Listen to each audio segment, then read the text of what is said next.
At 63, I've spent my life in careful composure reserved, considerate, never disturbing the peace. Romance had faded into something abstract, like a melody you once hummed but can no longer recall. My husband departed 7 years ago, and since then, I've existed within my patterns.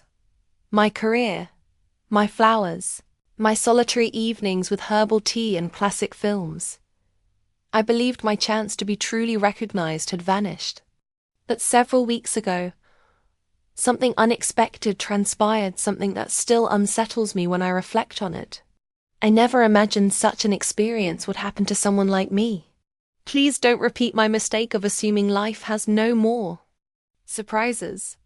That evening brought a soft, persistent shower, the kind that transforms the world into something hushed and contemplative.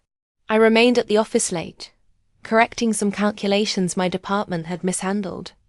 My supervisor, Thomas Warren, had already departed for a business dinner, but he'd messaged to say his son would shortly arrive to provide me transportation home.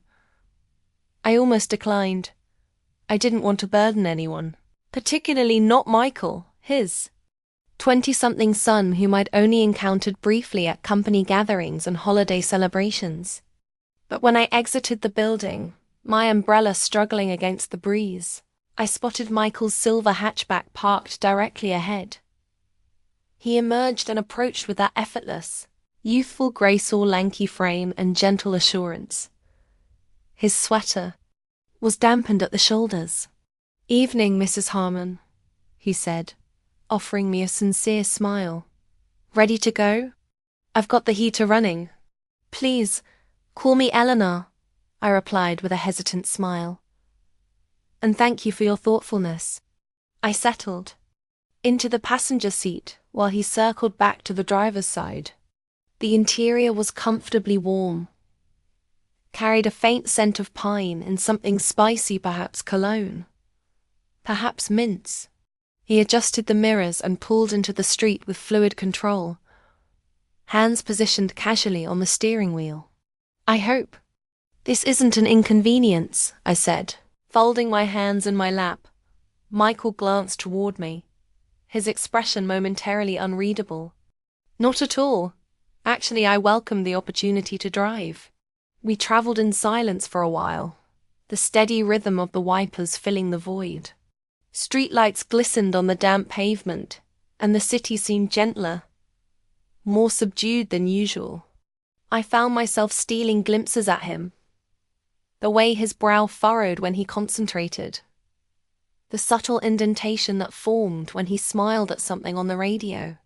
"You've collaborated with my father for quite some time," he remarked suddenly. "Nearly 18 years, he nodded.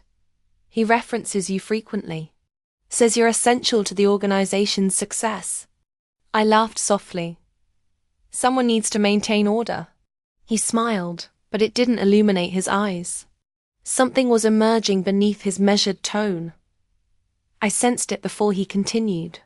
"He doesn't understand me," Michael said, speaking more to the windshield than to me, not in the way you might imagine. I shifted slightly in my seat. "What do you mean?" He paused, then guided the vehicle into a small lot beside a community garden. The rain had diminished to a light mist, the dashboard, lights casting indigo shadows across his features. "I apologize," he said. "I realize this seems peculiar.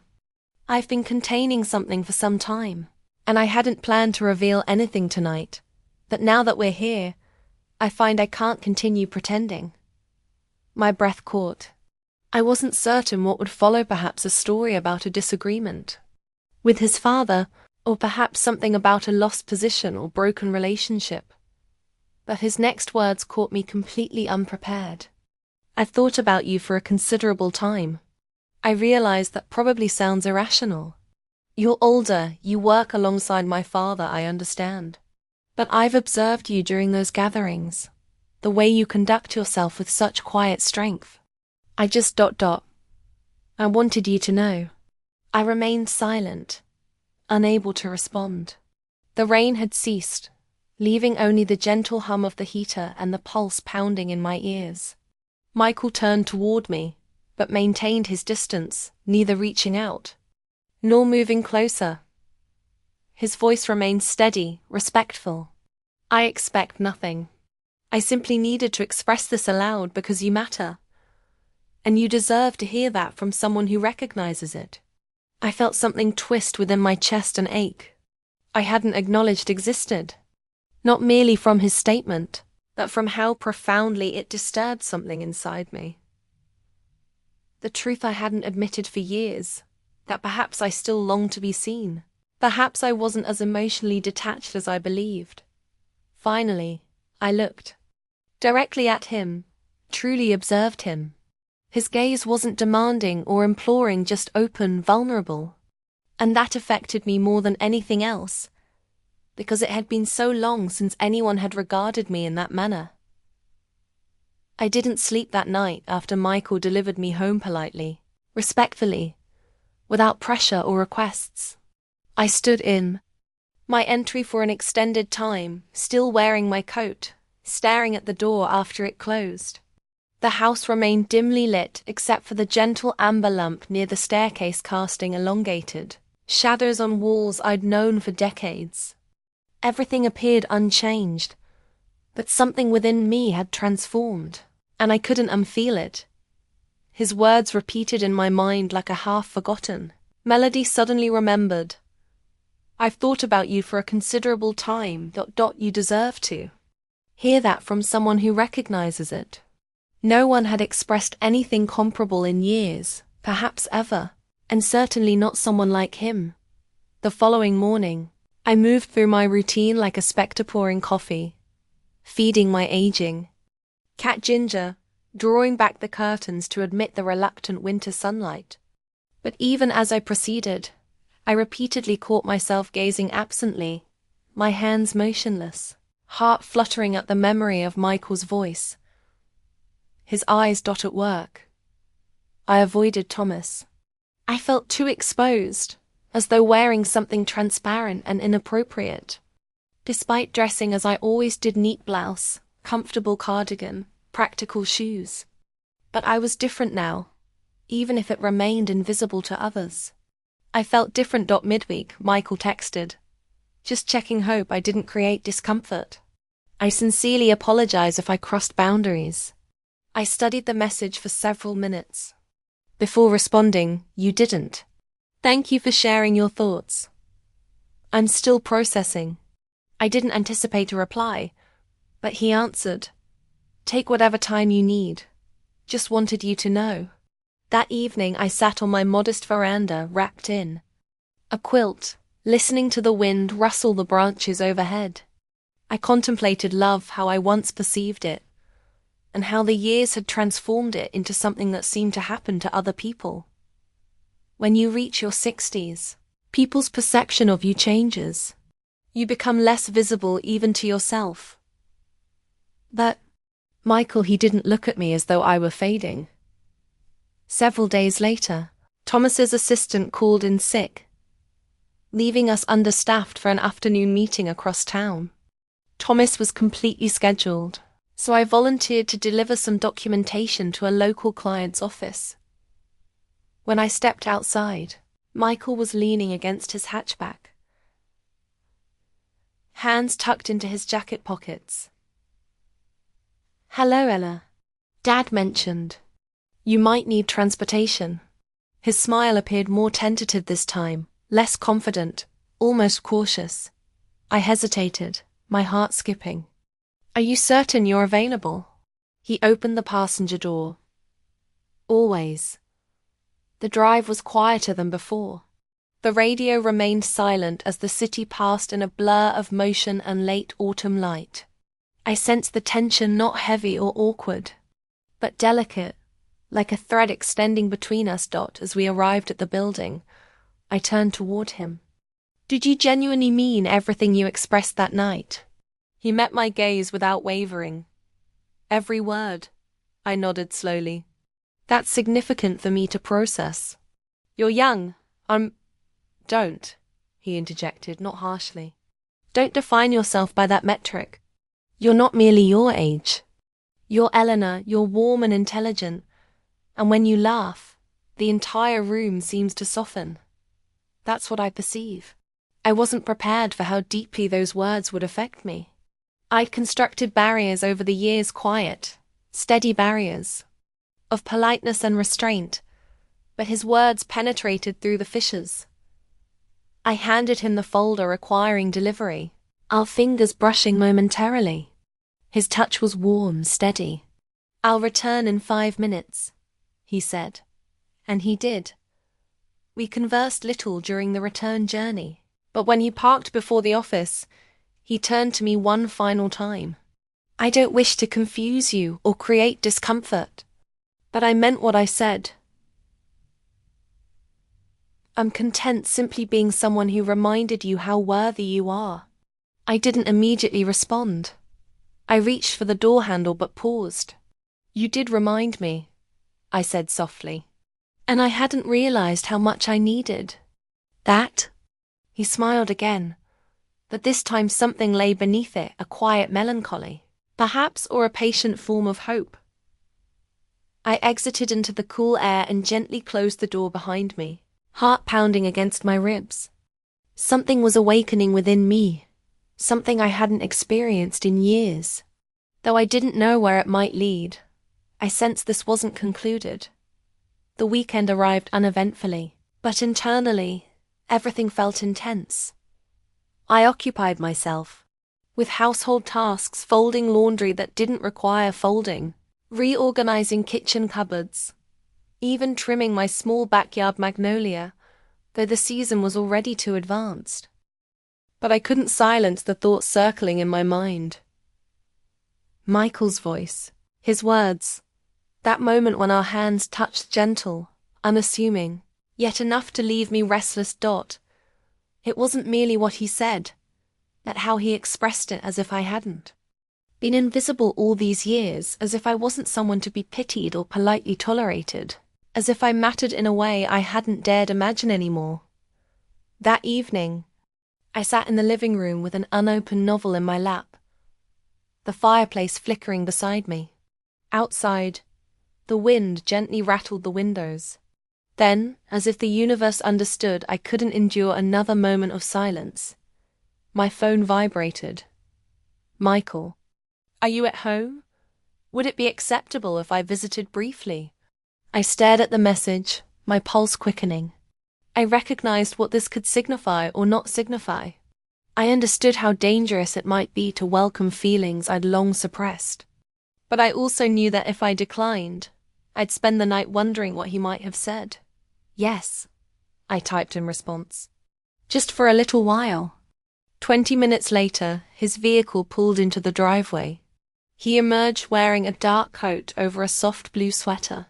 The porch light illuminated the edges of his hair, damp from the misty atmosphere. I opened the door before he knocked. "Hello," he said, almost shyly. "Come in," I replied, stepping aside. He surveyed the entryway as he entered, absorbing the tranquil home I'd established over decades. "It's precisely as I envisioned - welcoming. Double quotes. We settled in the living room. I offered him tea, which he accepted. We sat opposite each other, me in my armchair, him perched on the edge of the sofa. Distance separated us, but a certain energy filled the air, like something awaiting acknowledgement. "I didn't come to pressure you," he said, his voice low, careful. "I simply wanted to converse without the drive between us." I nodded, wrapping my hands around my mug. I'm uncertain what to express. I've spent so long believing a chapter of my life had concluded, the chapter where anyone looks at me that way. And then you did. Michael leaned forward slightly, elbows resting on his knees. "It's not over. You don't realize how you illuminate a room, Eleanor. You possess this quiet power, and I think perhaps no one ever informed you of that." I looked away, swallowing against the emotion rising in my throat. "That's the difficulty, Michael. No one ever did, not even my husband, not truly. We were companions, not passionate lovers. After his passing, I convinced myself that was sufficient, that I didn't need to be perceived that way anymore. But you do, he said gently. And that's perfectly acceptable. The tears emerged before I could restrain them. Not sobs, just a few quiet, aching drops. He remained motionless, didn't reach for me, just allowed the silence to extend in a manner that felt respectful, kind. After a moment, I stood and walked to the window, watching raindrops glisten on the glass. My voice barely exceeded a whisper. Part of me wants to close this door to thank you for reminding me I still possess a heart, and then return to my tranquil existence. And the other part? He asked softly from behind me. I turned around. He remained seated, still waiting. The other part wants to experience what it feels like to be desired, to be comprehended, even if just momentarily. Michael stood then, slowly, carefully. He didn't approach, just remained across the room. Hands relaxed at his sides. Then let's begin there with honesty. No pretense, no expectations. Just two individuals attempting to feel again. The room felt incredibly still. I took one step forward, then another, until we stood merely a breath apart. I looked up at him, my voice quiet but certain. I don't know where this leads. You don't need to, he murmured. You only need to allow it. And in that moment, with the rain outside, the warmth of the fire behind us, and our shadows meeting on the floor, I did. I permitted myself to experience something I denied for too long, not desire. Exactly. Not yet. But connection. Hope. The fragile beginning of something unspoken. He didn't touch me. He simply stood there with me in the quietness as if that was sufficient. And somehow, it was. The subsequent days felt like a gentle unfolding knot. Chaotic or messy, but gradual and sincere, like discovering a thread you hadn't realized was loose. I proceeded through my routines: morning coffee, work at the office, feeding Ginger before bed, but everything felt more vibrant, more delicate, yet simultaneously more alive. Michael didn't rush anything. He didn't overwhelm my phone with messages, didn't attempt to claim my time or thoughts, but he remained present in subtle ways. A good morning text, an image of a book he thought might interest me, a brief evening call just to hear my voice. I discovered myself wanting that, not merely the attention, but the sincerity behind it. The way he listened without attempting to resolve anything. The way he perceived beyond appearances. One Thursday evening, following a particularly demanding day at the office, I found him waiting again in the parking area. He leaned against his vehicle, hands tucked into the pockets of the same coat he wore the night he visited. You appear tired, he said as I approached. I am, I smiled. But seeing you helps. He opened the passenger door just as before. Come, I'm taking you home. We didn't converse extensively during the journey. The silence between us had grown comfortable, a peaceful space to rest, not something requiring words. When we arrived at my driveway, he turned off the engine but remained seated. May I ask you something? He said. I nodded. What frightens you most right now about this situation? I observed him for an extended moment. The shadows from the dashboard played gently across his features, softening his youthfulness, making him appear timeless, not older, not younger, just present. That I'll lose myself, I admitted. That I'll forget how to be Eleanor. That I'll begin hoping for something I'm not permitted to desire. Michael reached over slowly, just to take my hand. His palm was warm, steady. You needn't lose yourself, he said. And you're allowed to desire whatever you want. You've dedicated your entire life to giving. Perhaps it's time you allowed someone to give in return. I gazed at our joined hands. His fingers wrapped around mine with a tenderness that created an ache in my chest. I don't know what this is, I whispered. But I don't want to retreat from it. He smiled. And this time it wasn't melancholy. It was quiet joy. As if he'd been waiting to hear those words but never expected I would actually express them. Then don't, he said. Let's simply experience it together.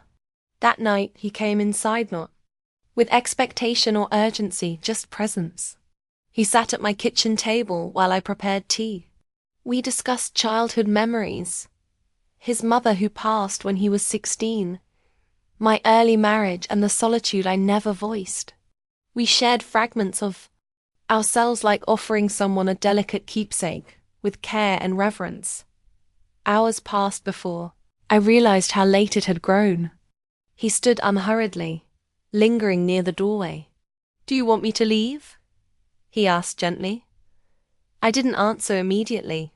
I stepped closer, touched his chest lightly, not with intention, but with trust. No, I want you to stay, just for a while. He nodded, understanding more in that single moment than most people had in years. We sat together on the sofa. He draped the blanket over both of us. My head rested against his shoulder, and his hand found mine again. There were no declarations, no kisses, no desperate reaching, just presence. Warmth. The quiet rhythm of two people with nothing to prove, only something to feel. And in that stillness, I realized something. This wasn't about age. It wasn't about conventions or perfect timing. It was about connection, about being recognized, and about releasing the fear that prevented me from accepting that someone might genuinely want to create space for me. As the fire diminished into embers and night enveloped us, I closed my eyes and finally allowed myself to believe. Perhaps love, in all its strange, imperfect manifestations, can still discover you even when you believed it was too late, especially then.